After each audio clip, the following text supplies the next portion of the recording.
इस्लामी दुनिया के अवाम में शदीद गम गुस्से का लावा उबल रहा है। अगर इंसाफ के तकाजे पूरे ना किए गए तो अवामी गैज़ व गज़ब के लावे को रोकना फिर किसी के बस की बात नहीं होगी। पूरी दुनिया का अमन और तरक्की इसी में भस्म हो जाने का खतरा है। इस पर आंखें बंद करने से काम नहीं चलेगा।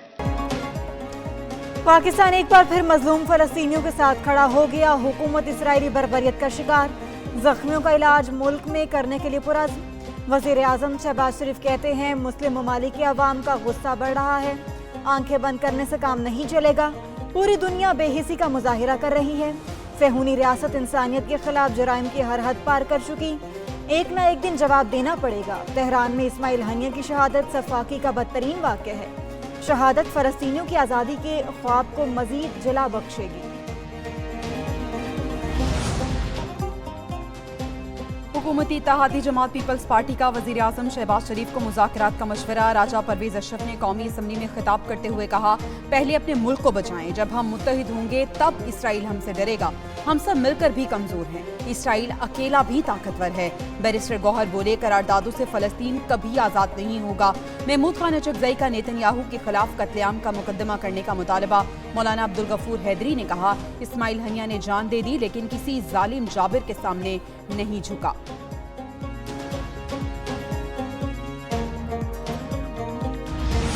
एक स्पेशल कमेटी भी कॉन्स्टिट्यूट की जाएगी जो ये एग्ज़ामिन करेगी कि कौन से ऐसे केसेस हैं जो जेन्युइन केसेस हैं जहाँ पे फैमिलीज़ को फौरी तौर पे सपोर्ट की ज़रूरत है। उस फैमिली के लिए 5 मिलियन पर फैमिली जो है वो सपोर्ट पैकेज उसका ऐलान किया है वज़ीर आज़म साहब ने।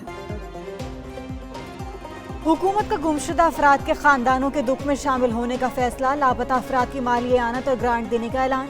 5 साल से ज्यादा लापता अफराद की फैमिली को 50 लाख रुपए बहाली ग्रांट मिलेगी। विफाकी वजीर आजम नज़ीर ताड़ कहते हैं ये सपोर्ट पैकेज है, मुआवजा नहीं है।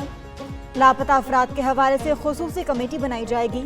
इमदादी पैकेज में लवाहिकीन की कानूनी मदद भी शामिल है।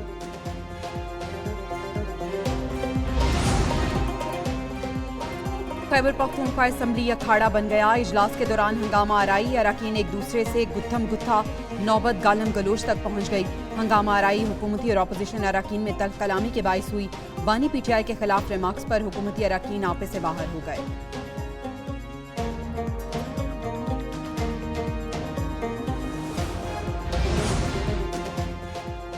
शोबा तवानाई की कारकर्दगी गैर तसल्ली बख्श। वज़ीर आज़म ने भी तहफ़्फ़ुज़ात का इजहार कर दिया। बिजली बहरान पर सियासत को अवाम की तौहीन करार दे दिया।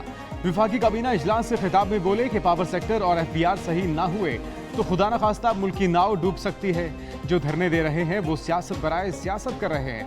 एब्सोल्युटली नॉट ने मुल्क का क्या हशर किया। हुकूमती IPPs में कोई मसाइल नहीं, प्राइवेट IPPs ने बहुत फायदे उठाए।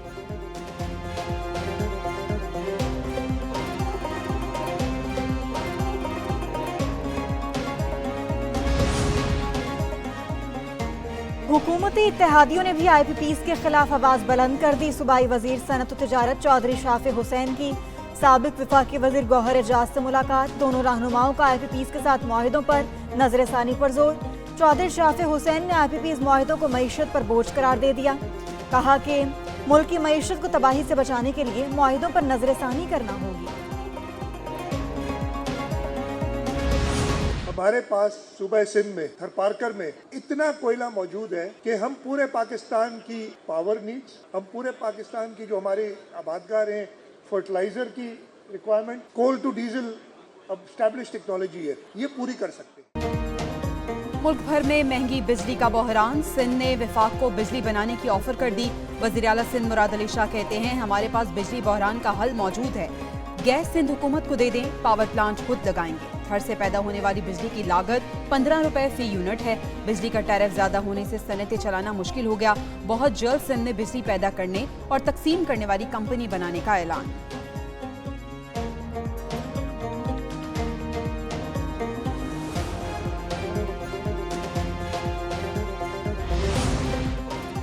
बिजली की बढ़ती कीमतों से हुकूमती नुमाइंदे भी परेशान। कायमा कमेटी काबीना सेक्रेटेरिएट के इजलास में अरकान फट पड़े।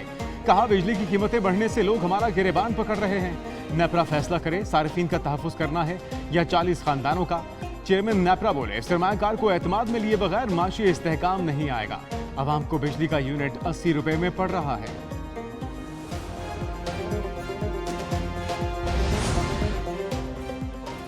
जमात इस्लामी मुतालबात की मंजूरी के लिए डट गई। रावलपिंडी में महंगी बिजली के खिलाफ धरने का 8वां रोज।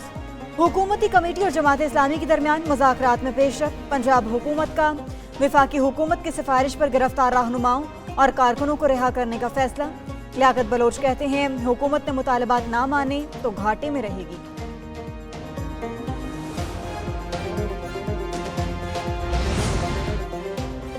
हुकूमत को टफ टाइम देने का मिशन। पीटीआई और जेयूआई की मुज़ाकराती कमेटियों की मुलाकात तय पा गई। ज़राए के मुताबिक मुज़ाकराती कमेटियों का पहला इजलास मंगल को होगा। जेयूआई सरबराह मौलाना फजलुर रहमान भी शरीक होंगे।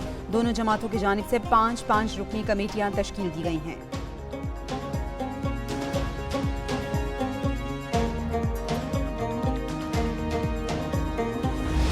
अपोजिशन की सबसे बड़ी इनकॉम्पिटेंस ये है, खामी ये है कि आज 7 महीने के बाद भी अपोजिशन की जमातें अलग-अलग एहतजाज फरमा रही हैं। साबिक वफाकी वजीर फवाद चौधरी ने अपोजिशन लीडर उमर अयूब को नाअहल करार दे दिया।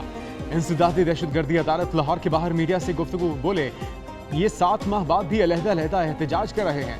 अपोजिशन जमातों के इकट्ठे होने तक हुकूमत को कोई फर्क नहीं पड़ेगा। पीटीआई के 25 लोग लापता हैं, मगर किसी को परवाह नहीं।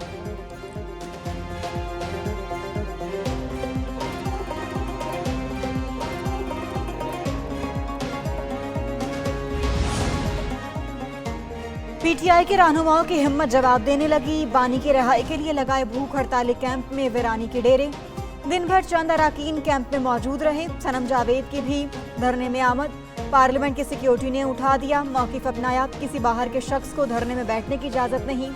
सनम जावेद को उठाने पर मेंबरान असम्बली शाहिद खट्टक और सेनेटर फलकनाज चित्राली की सिक्योरिटी टीम से तल कलामी। उधर चेयरमैन पीटीआई कैंप आए, बैठे बगैर चल दिए। बैरिस्टर गौहर का कैंप जारी रखने का ऐलान। Chief justice Islamabad high court को बानी पीटीआई का मुकदमा नहीं सुनना चाहिए। अपोजिशन लीडर उमर अयूब कहते हैं, पीटीआई रहनुमाओं पर दर्ज तमाम मुकदमा झूठे और भोंडे हैं। इनका फ्रॉड पूरी दुनिया ने देख लिया। उधर इंसदादी दहशतगर्दी अदालत में दरख्वास्त जमानत पर समाअत। उमर अयूब और फवाद चौधरी की अबूरी जमानतों में 10 अगस्त तक तौसील।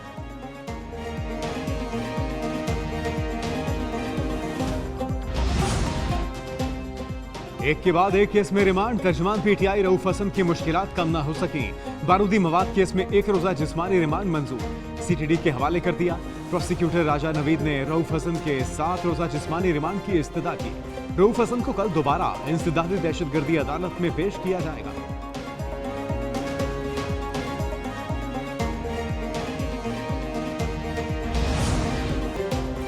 कराची में बादलों का बसेरा। वक्फे से बारिश का सिलसिला जारी। शाहराहे फैसल, डिफेंस गार्डन, सदर में अब्र रहमत, क्लिफ्टन, लियारी और दीगर इलाकों में भी बरसात। चीफ मेट्रोलॉजिस्ट सरदार सरफराज की कराची में 7 अगस्त तक तेज बारिशों की पेशगोई। कहते हैं मानसून का चौथा स्पेल कल राजस्थान के रास्ते सिंध में दाखिल होगा। उधर लाहौर में आज फिर बारिश का इम्कान।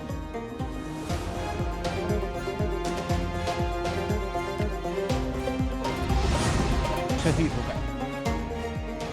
पेरिस ओलंपिक्स में मर्द के खातून से मुकाबले के चर्चे। ईमान खलीफ के एक मुक्के ने नई बहस छेड़ दी। वुमेन बॉक्सिंग में इटली की एंजेला को 46 सेकंड में शिकस्त। ईमान खलीफ ने मुखालिफ हरीफ को 2 मुक्के रसीद किए, जिसके बाद इतालवी बॉक्सर ने हाथ खड़े कर दिए।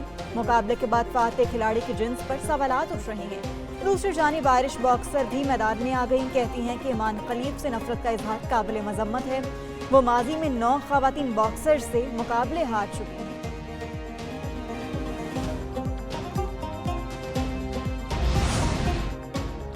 पेरिस ओलंपिक्स में पाकिस्तानी एथलीट्स की मायूस कुन कारकर्दगी। 7 में से 5 का सफर खत्म। अब सिर्फ शूटर गुलाम बशीर और अरशद नदीम से उम्मीदें वाबस्ता। स्प्रिंटर फाइकर रियाज का 100 मीटर क्वालिफिकेशन में 6ठा number. Athletes Kashmala Talat 25 meter air pistol event के फाइनल राउंड में जगह न बना सकी।